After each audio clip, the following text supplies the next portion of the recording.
Ya, Assalamualaikum warahmatullahi wabarakatuh. Halo, apa kabar pemirsa Selambari TV? Senang sekali saya Dwi Widianita dapat kembali hadir menjumpai Anda dalam program acara Up to Date berikan info terkini. Pemirsa, seperti biasa di program acara Up to Date kita akan sharing membagikan informasi menarik untuk pemirsa Selambari TV di rumah. Dan untuk edisi kali ini kita sudah kedatangan dua narasumber, yaitu ada Kakak Miftah dan juga ada Ibu Eva. Kak Miftah dan Ibu Eva, Assalamualaikum. Waalaikumsalam warahmatullahi Iya. Bagaimana kabarnya hari ini Kakak dan Ibu? Alhamdulillah. Sehat. Sehat Bu ya. Ya, meskipun Lubuk Linggau sering dilanda hujan. Banyak yang kena demam sepertinya ya. Tapi alhamdulillah Kakak Miftah dan juga Ibu Eva sehat Bu ya. Alhamdulillah. Nah, pemirsa, adapun Kak Miftah ini selaku Presma Kak ya, Presiden Mahasiswa di Sekolah Tinggi Agama Islam Musirawas. Dan juga Ibu Eva ini merupakan Kepala Subkos Garuda Perjuangan Kota Lubuk Linggau. Iya. Nah, Ibu Eva dan juga Kak Miftah dan juga pemirsa Selambari TV di rumah, ada pun topik yang akan kita bahas kali ini berkaitan dengan Hari Pahlawan yang tepat jatuh pada tanggal 10 November kemarin. Nah, ini temanya tentang pertanyaan, kok pahlawan kita seakan-akan dilupakan gitu. Nah, tanggapannya dari Ibu dan juga Kakak nih, kita ingin tahu kan ya. Nah, dari Kak Miftah terlebih dahulu. Menurut Kakak apa sih Kak makna Hari Pahlawan bagi Kakak? Baiklah, sebelum saya menjawab pertanyaan, Iya. saya selaku Presiden Mahasiswa mewakili segenap Civitas Akademika Sekolah Tinggi Agama Islam Selambari mengucapkan ribuan terima kasih kepada pihak Selambari TV yang mana pada siang hari ini kita diundang menjadi narasumber. Sekali lagi kami ucapkan terima kasih. Sama-sama.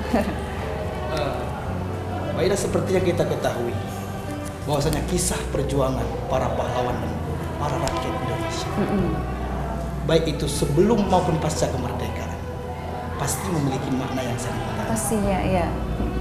Dengan memperingati Hari Pahlawan, kita mengenang dan kita menghormati jasa para pejuang yang telah berjuang untuk mencapai titik kemerdekaan yang kita rasakan pada saat ini. Memperingati Hari Pahlawan mengajarkan keteladanan bagi kita sebagai rakyat Indonesia untuk bisa meneladankan, untuk bisa menerapkan nilai-nilai kepahlawanan seperti menumbuhkan sikap pantang menyerah, pantang mundur, menumbuhkan sikap kejujuran, menumbuhkan sikap kegigihan, dan menumbuhkan sikap semangat dalam perjuangan. Tapi makna yang paling mendalam ialah Hari Pahlawan merupakan momentum yang sangat luar biasa bagi kita, negara Republik Indonesia, untuk mencapai titik kemerdekaan yang kita rasakan pada saat hari ini. Seperti yang kita ketahui bahwasanya para pahlawan terdahulu itu sudah pasti banyak pengorbanan yang mereka lakukan, pengorbanan jiwa, raga, bahkan nyawa. Maka di sanalah akhirnya sampai kepada titik kemerdekaan Indonesia yang kita rasakan pada saat ini. Maka daripada itu, kita sebagai rakyat Indonesia, saya selaku pemuda mewakili pemuda-pemuda Indonesia, bahwasanya kita harus mampu sebagai bentuk hormat kita, sebagai bentuk terima kasih kita pada para pejuang, agar supaya kita sebagai pemuda menjaga kedaulatan dan keutuhan negara Republik Indonesia ini. Luar biasa. Itulah pandangan makna dari memperingati Hari Pahlawan Kak ya, bagi seorang Kak Miftah selaku Presiden Mahasiswa. Memang saat mendengar perkataan atau ucapan dari Kak Miftah, memang aura dari seorang Presma itu terpancar sekali ya. Wajar jadi Presma. Iya, wajar kalau dipilih jadi Presma. Semoga kedepannya itu bisa membawa Sekolah Tinggi Agama Islam menjadi lebih baik lagi Kak ya. Nah, selanjutnya ini untuk Ibu Eva sendiri. Apa sih Bu makna dari peringatan Hari Pahlawan Bu? Kalau dari kami pengelola museum Subkos terkhususnya, kami sangat mendukung ya. Sebenarnya Hari Pahlawan itu kita cari dulu kata pahlawannya itu. Iya. Pahlawan itu adalah orang-orang yang berjasa, orang-orang yang berjasa mencapai kemerdekaan yang dikatakan si Miftah tadi. Dalam artian berjasa tadi, itu jasa mereka terjun ke lapangan, ke medan perang. Namun yang kita maknai saat ini, kita menikmati kemerdekaan yang telah diberikan. Nah, jadi harapan kami memaknai dari pemuda-pemuda yang ada di Indonesia, terkhusus yang di Kota Lubuk Linggau, Musirawas dan Murataran, ya, cukup tidak perlu turun lagi ke medan perang kan. Jadi menikmati kemerdekaan ini dan mengisi kemerdekaan dengan hal-hal yang positif, dalam artian mungkin menjadi pahlawan di kampus, pahlawan di rumah tangga kalau sudah berkeluarga, kan? Pahlawan di kantor kalau dia bekerja, jadi pahlawan di perusahaan atau di mana yang tempat dia bekerja. Itu yang kami memetik makna dari memperingati Hari Pahlawan. Jadi tidak mesti lagi berpikirnya untuk turun ke medan perang. Sudah tidak lagi, Bu, ya? Sudah tidak lagi. Jadi menikmati isilah kemerdekaan ini dengan memperingati hari-hari bersejarah. Tidak hanya Hari Pahlawan yang diinginkan. Jadi kalau dulu kan setiap hari-hari bersejarah itu ada tanggal merah dan diupacarakan. Nah, di upacara ini ada detik-detik yang mengenang jasa pahlawan, itu menyanyikan lagu himne, ya. Nah, itu yang kami petik maknanya memperingati Hari Pahlawan. Luar biasa. Itulah makna dari memperingati Hari Pahlawan bagi Ibu Eva. Nah, Kak Miftah, sebagai generasi muda bangsa Indonesia, masih ingat nggak nama pahlawan asal Kota Lubuk Linggau? Sedikit sepengetahuan saya dari para sejarawan. Dan kebetulan juga puyang saya itu seorang pesirah. Pesirah? Apa itu pesirah? Pesirah itu kalau sekarang itu setara dengan kepala desa. Oh, kepala desa, di iya. desa Napalicing. Di sedikit sejarah yang beliau ceritakan. Dulu di Lubuk Linggau ini, sebenarnya dulu kan belum kota. Iya, benar. Lubuk Linggau. Ada apa namanya, seorang pahlawan yang bernama Kolonel Atmo. Kolonel Atmo. Kolonel Atmo ini berasal dari Surakarta, yang pada saat ini menjadi kota Solo. Tapi beliau ditugaskan di Kota Lubuk Linggau, bagian persenjataan.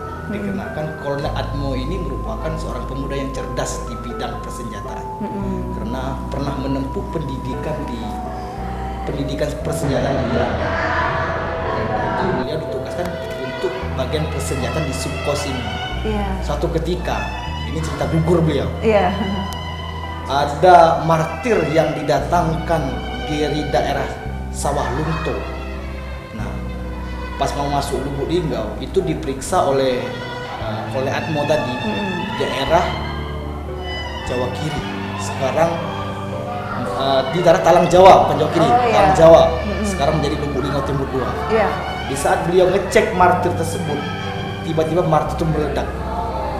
Akhirnya pun Kolonel Atmo tewas di sana dalam adegan itu. Makanya sebagai bentuk penghormatan atau sebagai bentuk terima kasih jasa kepada Kolonel Atmo, pada tahun 1972 Bapak Bupati Mukhtar Aman membuat monumen perjuangan yang di dekat rel kereta api. Oh, itu, Itu sebagai bentuk penghormatan kepada Kolonel Atmo. Itu secara singkat yang saya tahu dari para sejarawan juga. Iya, yang kebetulan puyangnya juga ini ya. Jangan-jangan tahu informasinya banyak juga dari puyangnya ya. Alhamdulillah ya, punya puyang yang dulunya istilah kata bisa dibilang pahlawan juga berarti kan ya. Iya, Ibu Eva dan juga Kak Miftah, berhubung ini segmen pertama kita sudah habis, kita nanti lanjut lagi ya. Dan pemirsa jangan beranjak kemana-mana karena Widi dan juga Kak Miftah dan Ibu Eva akan segera kembali.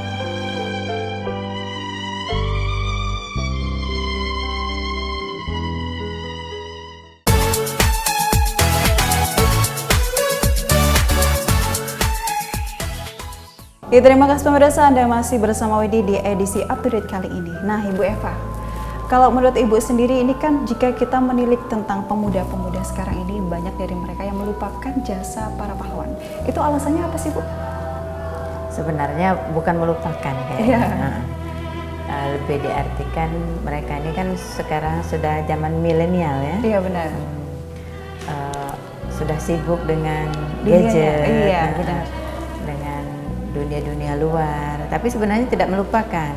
Kalau ada efek positifnya di medsos juga kan sering ditimbulkan bahwa mengenang jasa pahlawan itulah kalau kami lihat ini di medsos itu lebih up to date malah tentang kepahlawanan, tinggal dari jiwa si pemilik jiwa ini, yang pemuda-pemuda ini tadi. Nah, kalau dia menarik kesimpulan untuk mengenang jasa, mereka tuh sikap dan perilaku mereka yang dikembalikan ke bagaimana dulu pahlawan memperjuangkan untuk kemerdekaan. Nah, jadi di situ mereka positif dari adik-adik pemuda tadi. Nah, dan positif dari gadget tadi itu yang diambilnya. Jangan diambil yang tentang game online yang menyibukkan diri dengan itu, jadi hingga terlupakan. Itu terlupakan juga yang lain-lain. Itulah banyak pemuda yang kembali itu ke narkoba, ke hal-hal yang negatif lah.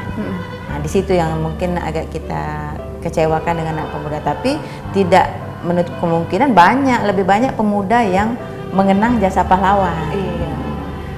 Terutama seperti adik kita Miftah ini, Kak kan? Miftah, iya.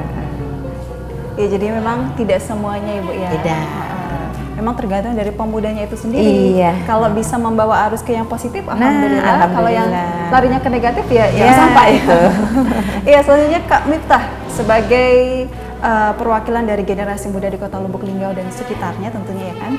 Apa sih Kak cara yang bisa kita lakukan dalam rangka memperingati Hari Pahlawan ini? Itu selalu pemuda mestinya untuk menghargai dan menghormati desa pahlawan. Dulu seperti diketahui para pahlawan berjuang tanpa hatian, Ya benar. mengorbankan jiwa, raga, bahkan nyawa untuk merebut kemerdekaan. Itu dahulu. Benar. Tapi untuk kita sekarang di ranah pemuda, kita mengisi atau menyongsong kemerdekaan dengan tekun belajar, semangat belajar. Itu di ranah kita, ranah siswa dan mahasiswa. Benar. Tetapi ada hal yang penting di ranah mahasiswa yang harus dilakukan dalam bentuk menghargai dan menghormati jasa pahlawan, yaitu mendobrak pintu-pintu kezaliman. Karena di Indonesia ini tidak menutup kemungkinan banyak dari aparat pemerintah memberikan suatu aturan-aturan yang kadang tidak berkesinambungan dengan para masyarakat. Benar. Dan di sana masyarakat menjerit, maka di sana peran mahasiswa untuk mendobrak pintu itu. Itu pun sebagai bentuk kita selaku kaum pemuda menghargai dan menghormati jasa. Itu yang pertama. Yang kedua, kita sebagai para pemuda dalam menghormati dan menghargai jasa para pahlawan, yaitu bisa dilakukan dengan cara memelihara peninggalan sejarah. Iya. Benar. Ini kan termasuk peninggalan sejarah. 4 provinsi yang terkumpul. Kedua, apalagi di sejarah?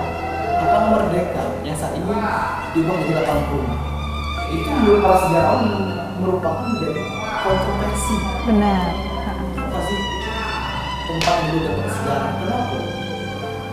Sepengetahuan saya dari para sejarawan, pada tahun 1949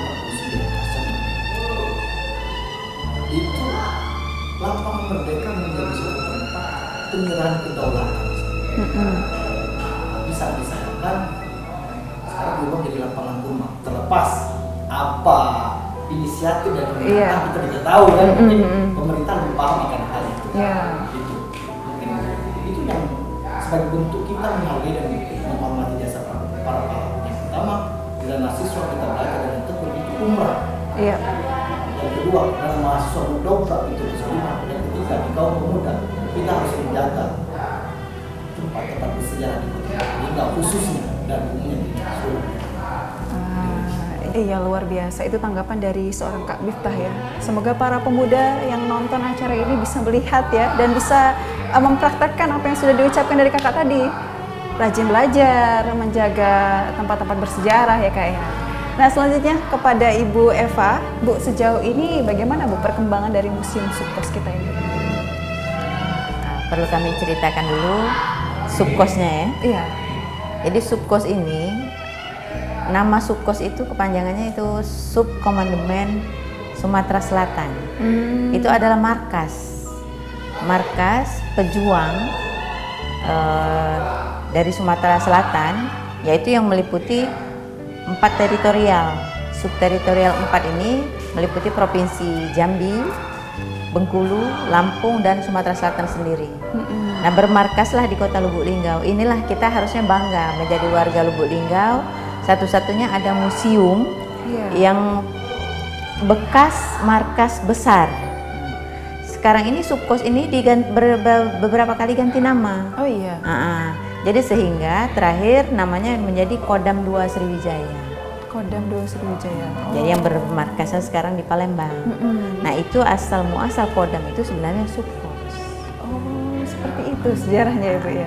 Nah, perkembangannya sampai saat ini kami di sini, saya sendiri selaku staf dari Dinas Kebudayaan dan Pariwisata Provinsi Sumatera Selatan yang ditugaskan untuk mengelola Museum Subkos, karena Museum Subkos ini bernaung di bawah Dinas Kebudayaan dan Pariwisata Provinsi Sumatera Selatan di UPTD Museum Negeri Balaputra Dewa.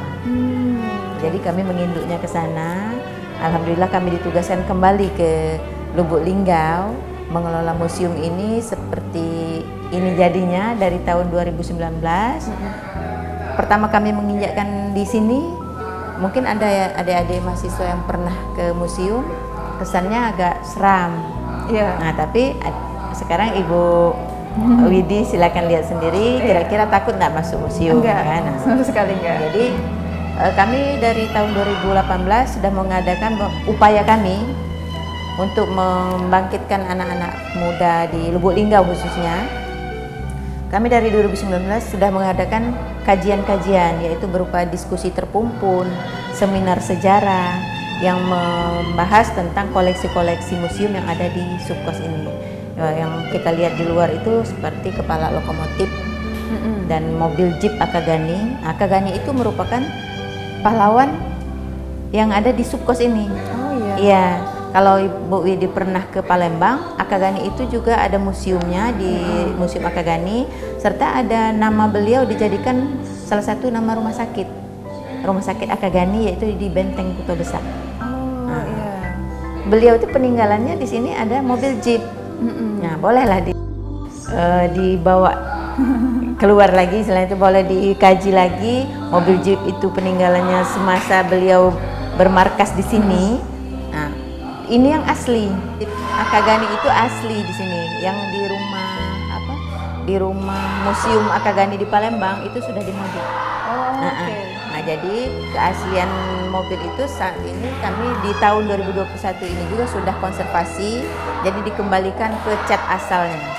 Lokomotif juga begitu. Itulah cara kami untuk membangkitkan pemuda-pemuda mahasiswa yang ada di Kota Lubuk Linggau untuk mengenali sejarah lebih dalam lagi tentang Museum Subkos. Dan alhamdulillah di tahun 2021 ini pengunjung kami di museum ini alhamdulillah semenjak kami mengadakan beberapa kali pameran dan terakhir ini di tanggal 7 September sampai tanggal 13 itu kami adakan pameran bersama melingkupi 4 museum, yaitu Museum Negeri Bengkulu, Museum Negeri Sumatera Selatan, Museum Akagani, Museum Subkos sendiri. Nah, dari situ kami menarik perhatian dari mahasiswa, pelajar yang ada di Kota Lubuk Linggau, sehingga pada 1 minggu pameran itu pengunjung kami hingga 2.500. Wah. Total pengunjung untuk di museum. Dan setelah diadakan pameran itu sampai saat ini bergilir setiap bulan, biasanya pengunjungnya hanya puluhan. Nah, sekarang ini sudah ratusan, bahkan bulan ini sudah mencapai 500. Alhamdulillah. Nah, itu anak-anak dari pesantren. Ini yang kami agak tekankan sedikit. Yang saat ini mengunjungi kami ini terutama pesantren. Yang sekolah negerinya masih minim. Jadi pesantren belajar di pendopoan. Kemudian kami arahkan ke benda-benda koleksi dan melihat itu, jadi dianggap mereka tuh wisata sejarah Sekalian. Iya, memang wisatanya wisata sejarah khusus ke museum kan. bulan kemarin itu juga ada siswa Dikmata dari Lahat itu sebanyak 170 orang. Wah. Belajar langsung di sini karena siswa tentara, tentara Tamtama. Nah, mungkin mereka jadi kegiatan rutin nantinya untuk belajar setiap tahun. Setiap mereka mendapat siswa didik, mereka latih untuk di sini untuk dididik tentang sejarah museum karena berkaitan dengan Subkos tadi. Oh iya benar. Mungkin itu yang lebih menarik tentang Subkos. Boleh Mbak Widi ini kan lagi lah. Iya, ternyata memang panjang sekali Bu ya, jalan ceritanya dari museum kita ini. Belum selesai ini. Belum selesai ya. Ibu pun hanya menggambarkan yang ringkas-ringkasnya saja ya. Itu baru dasar. Nah, untuk pemirsa yang ingin tahu lebih lengkap, lebih lanjut, bisa datang langsung ke museum ini Bu ya. Open. Iya, bisa tanya langsung ke Bu Eva-nya. Iya, setiap hari dibuka kunjungan, Senin sampai Minggu malah. Full kami, tapi sebenarnya kalau aturan museum kami Senin itu tidak menerima kunjungan. Tapi karena kita di Lubuk Linggau siap open, staf-staf kami terbuka untuk menerima anak-anak belajar di museum. Nah, Ibu Eva dan juga Kak Miftah, kita break sebentar Kak ya, nanti kita lanjut lagi. Nah, pemirsa selamat TV di rumah, jangan beranjak kemana-mana karena kami akan segera kembali.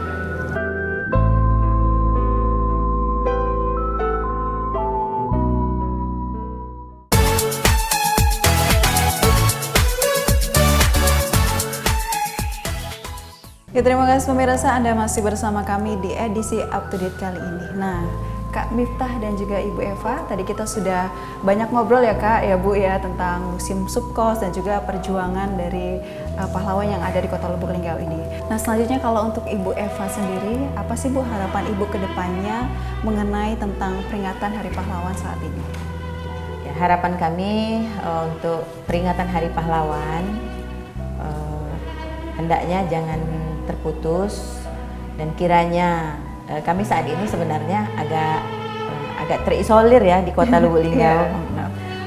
Kami selaku warga Lubuk Linggau dan selaku kepala unit dikatakan ini istilah kepala unit karena kami berkepalanya di Museum Bala Putra Dewa. Setiap hari peringatan itu kami tidak pernah diundang upacara.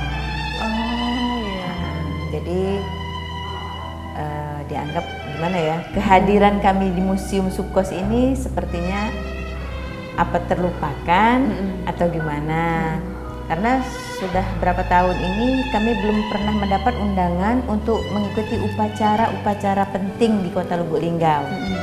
Padahal harusnya warga Lubuk Linggau ini, pemerintah Kota Lubuk Linggau harus berbangga ada museum bersejarah yang ada di Kota Lubuk Linggau. Benar. Ya, jadi kami mohon maaf bila ada ketersinggungan dari pihak pemerintah Kota Lubuk Linggau, karena memang itu adanya atau memang terlupakan atau memang waktu pembagian undangan tidak sampai ke Museum Subkos.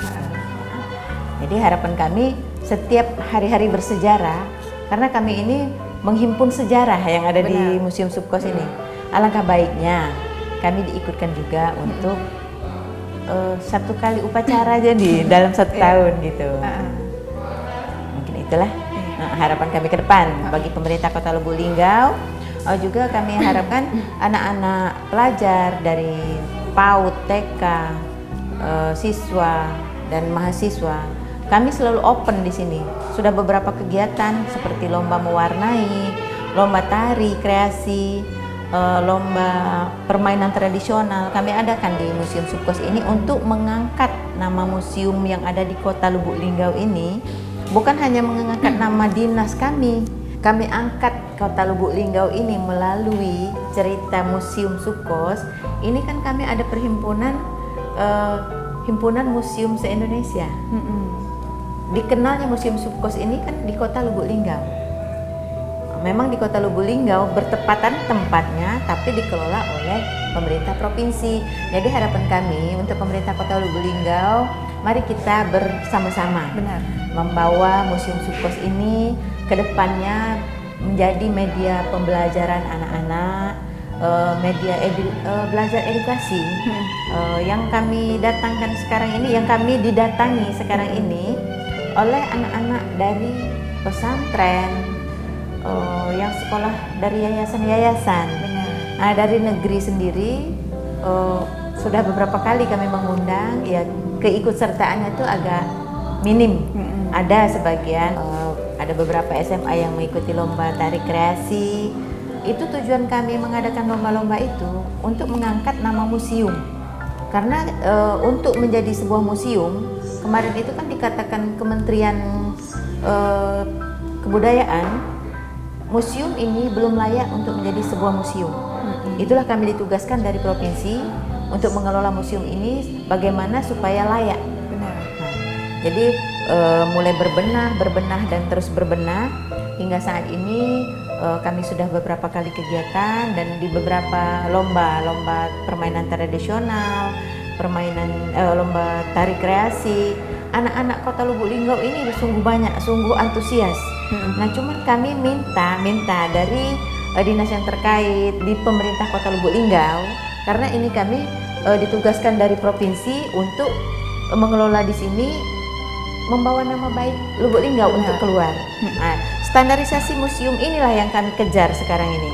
Jadi kalau bisa museum ini layak bagi kementerian, layak untuk menjadi nama museum. Jangan lagi menginduk ke Museum Negeri Sumatera Selatan. Jadi menjadi UPTD tersendiri. Nah, ini yang kami harapkan. Jadi kami berbenah terus, mencari pengunjung banyak untuk mengenalkan museum Subkos ke, kalau sekarang ini 3 kabupaten, Muratara, Musirawas, dan Lubuk Linggau sendiri. Nah, alhamdulillah pengenalan kami mungkin dalam bentuk berbagai lomba-lomba tadi yang kami sebutkan. Dan harapan kami dari pemerintah Kota Lubuk Linggau dan Provinsi Sumatera Selatan bisa bergandeng tangan untuk membawa nama museum ini ke tingkat pusat. Dan semoga pihak terkait ya Bu ya itu bisa mendengarkan keluh kesah dari Ibu Eva. Semoga tersampaikan dengan baik Bu ya. Iya, insya Allah. Iya, selanjutnya Kak Miftah sendiri bagaimana Kak harapannya Kak? Kita mewakili harapan dari pahlawan ini tentunya yang paling utama itu menanamkan nilai-nilai kepahlawanan. Yang saya sebutkan pantang menyerah, kejujuran, kegiatan dan semangat. Itu yang pertama. Yang kedua, harapan kami dari mewakili para pemuda agar supaya pemerintah Kota Lubuk Linggau memberikan perhatian penuh terhadap peninggalan sejarah di Kota Lubuk Linggau. Seperti contohnya Subkos.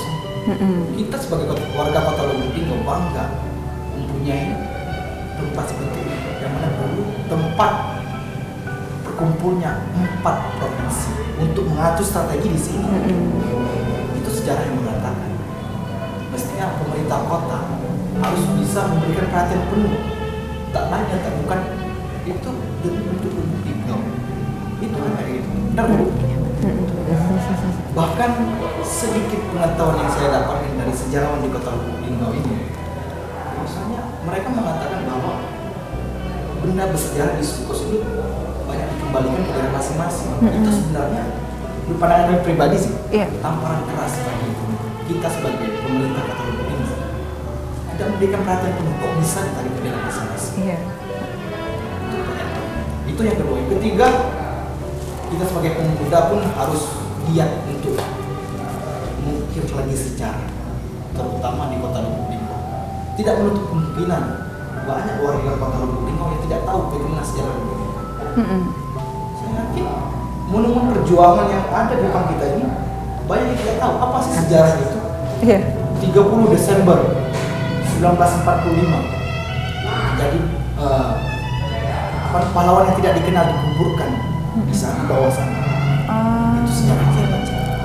Itu bahkan banyak warga masyarakat Kota Lubuk Linggau, pemuda-pemuda khususnya yang tidak tahu akan sejarah tersebut. Dan bahkan di desa lain, contoh kecil. Itulah pentingnya kita sebagai pemuda giat untuk mengukir sejarah. Jangan sampai kita ditelan sejarah. Nah, siapa yang lupa sejarah, maka akan ditelan sejarah. Itu kan. Iya, luar biasa. Itu Kak ya harapan dari Kak Miftah. Ya, semoga siapapun yang menonton Selampari TV Update kali ini dapat mendengar aspirasi dari Ibu Eva dan juga Kak Miftah, khususnya pihak yang terkait Kak ya, pemerintah Kota Lubuk Linggau. Nah, terima kasih kami ucapkan kepada Kak Miftah dan juga Ibu Eva yang sudah berkenan menjadi narasumber update kali ini. Semoga harapan Ibu dan Kakak ini bisa terwujud. Iya. Nah, pemirsa, setelah tadi perbincangan Widi bersama dengan Kak Miftah dan juga Ibu Eva membahas mengenai topik kita yaitu Hari Pahlawan. Yang mana pahlawan kita ini terkesan dilupakan, Bu ya. Semoga apa yang sudah disampaikan oleh Bu Eva dan juga Kak Miftah ini bisa motivasi bagi kita semua untuk lebih mencintai jasa pahlawan. Nah, pemirsa, setelah tadi edisi update kali ini, jangan lupa untuk terus menyaksikan update hanya di Selampari TV punya kita Galak. Saya pamit, wassalamualaikum warahmatullahi wabarakatuh dan sampai jumpa.